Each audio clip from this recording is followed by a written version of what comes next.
That's external rotation on the left and internal rotation on the right. And all you have in your manual, if you look at the posterior, page 22, on the posterior side, just fold the page in half if you have to when you take it out.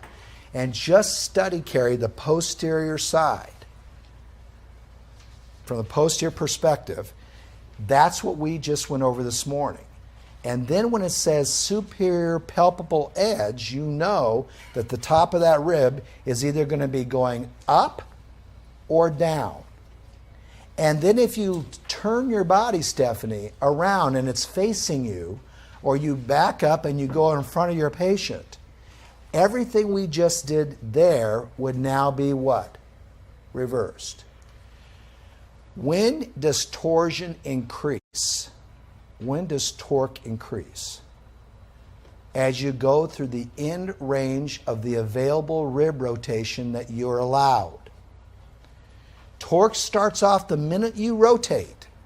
Because if you didn't have torque, your ribs would not be attached to anything. There'd be no intercostals, no. Remember those multiple layers. Those layers that make up the zone of apposition.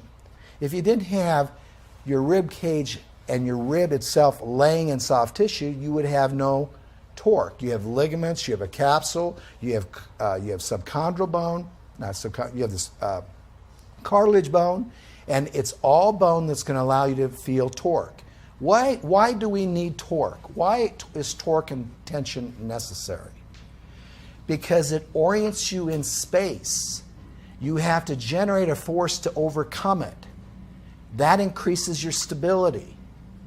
It's designed to give you input to say, you're reaching the in range of your movement pattern. Some of us wish we had more torque. Brianna? Some of us are loose connective tissue animals. We don't have enough torque. I love my torque. I love tension because torque and tension regulates my function. But I want to maximize my ability to use all the torque and tension I can get when I move. And to maximize my ability to get all the torque and tension I can get, I've got to take all those piano keys, all those ribs, and get them all to move with each other as much as I possibly can. Otherwise, spines become flat. Extension enters my world.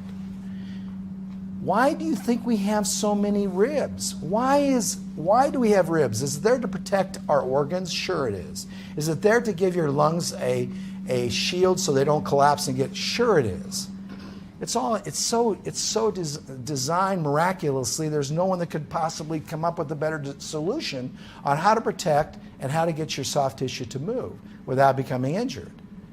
But one of the things we forget about, why do we need to talk about this posterior and anterior rib activity?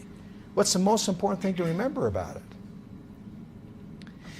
Movement starts there. First breath you ever took, Heather, was with your diaphragm. The last thing you're going to do before you meet your maker is move those ribs.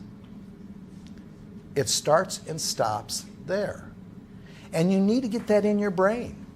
Because every activity you do with any patient or any client or any person you're working with, if you don't consider what those ribs are doing at the start, initiation of that movement, and you don't know where they're at when they stop, they are still moving inside and they can't rest because you didn't put them back into a position that allowed them to get to neutral. They're still going at it. Someone's still got my rib cage in a position of half the gated cycle. I don't want to be in half the gated cycle. I got to live there the rest of my life. And when that happens, you shift over to your right side, your left ribs pop up in the front. Next thing you know, you're centered over there, and now I'm working around that position when I shouldn't have to. Because I lost the ability to rotate into the other direction. Who's going to take up the responsibility of the direction that you lost? Will it be the spouse you marry? The answer is yes, because you're going to be grouchy. He or she's going to have to live with you. Will it be your kids? The answer is yes. Will it be your employer? Yes. It will be somebody around you that's going to take up what? The slack. That's behavior. Who's going to do that?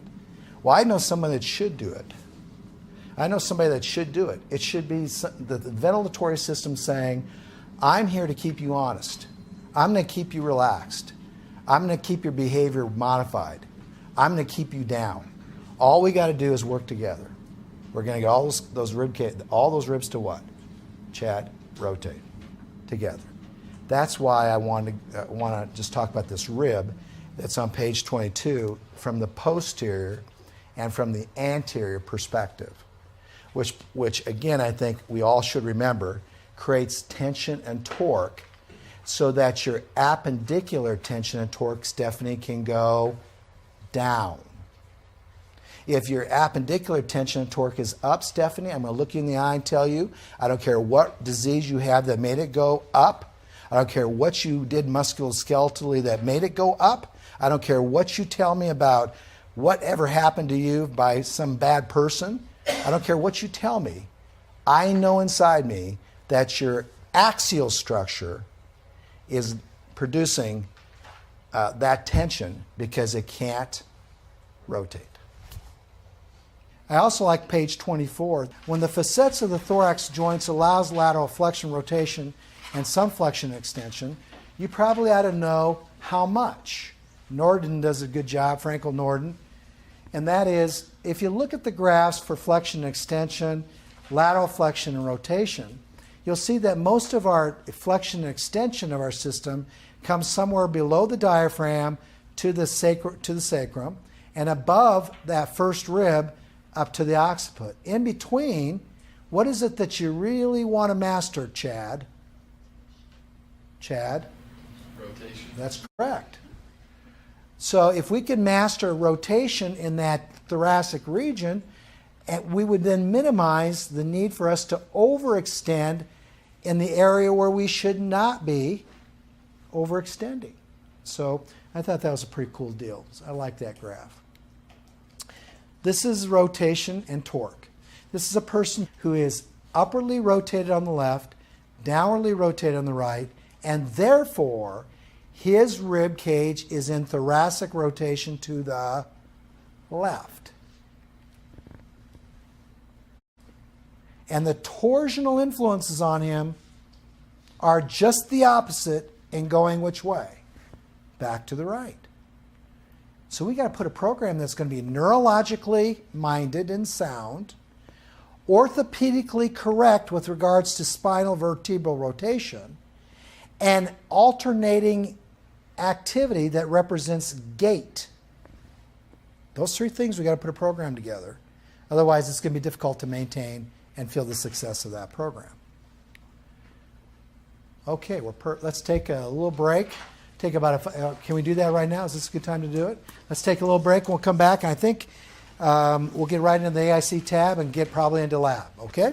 Thanks, everybody.